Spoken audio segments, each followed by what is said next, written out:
I first came to Ibiza in 1992 on holiday, and more or less been back every year since then. 98, holiday, 2 weeks doing all the clubs, spending loads of money. And Club 18 to 30 holiday with my mates. We all organised it down the pub, and we all saved up and we all came out for 2 weeks and did the usual. I'm 17 years old, I could do what I want and where I want. Well, the first time was in 1971, just for a trip. I was on a holiday with my wife, and we rented a little plane to see Ibiza. And we find a little island with a little airport. It was not an airport, it was a little cabin in wood with a lot of bougainvillea, with a lot of cats. It was so beautiful, it was so cozy. But Ibiza is intimate, something very, very cozy. And so, well, we'll come back here. I mean, my little story was that I came here as a tour operator, was with the guys with Mick and Jason. We split after up with the bass, came up in the rock bar. I went in as manager in the rock. Did this for years. Went then with Mike for Men on Mission for a year for the VIP in the club. And after I opened my own little place, and it's really cool that now that my friend is coming training in as partner. It's fucking wicked. Great time. You know, DJ was the best place for me to be to learn to DJ and to get into the scene. You know, there was nowhere better than here, so that's what kept me here, really. I first came to Ibiza 15 summers ago. I was invited by a friend of mine who came a few years earlier, and she fell in love with a DJ she found at a beach bar. I came over with on a hippie bus with a couple of friends, and when we got here we didn't really have anywhere to stay. We didn't know what to do with this bus, and after a couple of weeks my friends left. They got fed up with it, and I was kind of stranded on the island. I fell off the road whilst hitchhiking and fell into a ditch and completely messed myself up. I was cut all over the place and broke a bottle in my side of my cheek and all sorts. And then I started hitchhiking again, covered in blood. And the person who picked me up is the person who used to run Sa Punta, who became my boss, and he took me to the beach, rescued all my equipment and my records, and the next day I started work. So after everything going wrong, it just suddenly went right, and I landed my sort of dream job, I suppose. Well, the first place I really played was probably Mambo. I did a few gigs in the bars down the West End. I can't remember what they're called, Nightlife, I think. But yeah, Mambo's is the birthplace of me as a DJ. Each word slowly seeps through my skin, pulsing like poison. Slicing like razors, reopening saltwater wounds.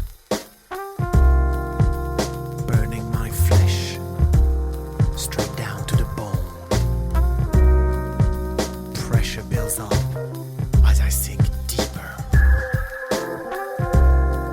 Time and time again I come to realize that all my life I'll have to deal with a man.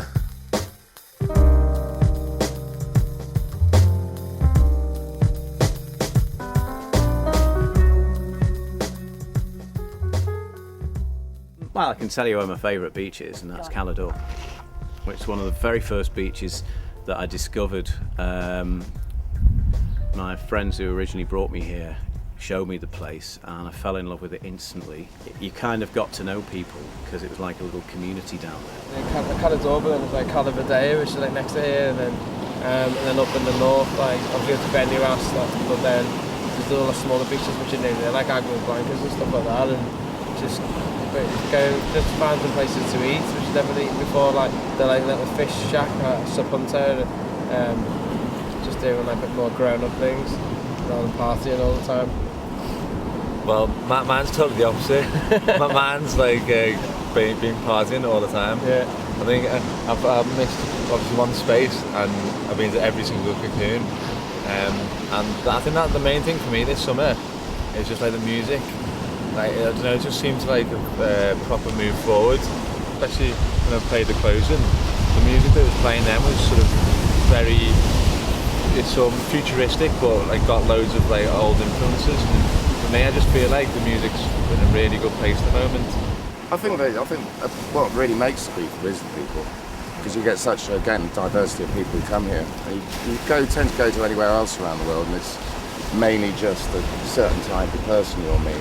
Whereas in Ibiza, you meet people from all over Europe, South America, Australia, New Zealand, Japan, Russia, Singapore. It goes on. So it's great having such a cross-section of people, and as a DJ playing to a great cross-section of people, because they all react to the music in a different way. So Ibiza is really number one for me. It's actually the people that make it, as well as a beautiful island. Punta Galera, just next to Cala Salada, north of San An. And it's not really a beach, it's a bay with some cliffs that the flat rocks actually go into the water and underwater. Punta Galera, is it? The flat rocks? Yeah, I went there yesterday and yeah, it's wicked because the water's so clean and nice, and you can do some jumping. And it goes into a bowl shape, and for snorkeling it's just unbelievable. And there's very few people there. There's no bar, there's no music. You get the same kind of sunset that all of San An gets, but you can be in the water and see the sunset. You know, it's stunning, stunning. So after all the news I heard and all the great times everyone had had, I thought I'd pretty much missed the good times of Ibiza, but you never do really, because it's always what you make it, who you meet, and the fun you have. So it feels like science fiction.